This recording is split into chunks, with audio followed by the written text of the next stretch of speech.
शौहर को चाहिए कि बीवी की तारीफ़ से ज़्यादा उसका एहसास करे, और एक बीवी के लिए ये एहसास किसी नेमत से कम नहीं होता कि कोई मेरी फ़िक्र करने वाला है।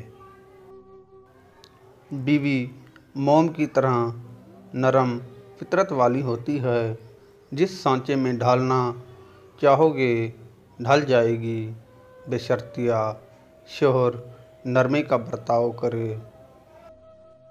वो घर जल्दी टूट जाते हैं जहाँ बहू से ज़्यादा अहमियत शादीशुदा बेटी को दी जाती है। हर एक को उसका मकाम दें जो उसका हक है। वो बीवी बहुत खुशनसीब है जिसकी गैर मौजूदगी में उसका शौहर उसके लिए बेचैन रहे। औरत कभी नहीं बताएगी कि वो तुमसे प्यार मोहब्बत करती है। वो हमेशा पहेलियों में बात करती आई है, लेकिन जब उसे सवेरा जाए तो दुनिया में सबसे ज़्यादा मुश्किल काम उसके दिल में दोबारा जगह बनाना होता है।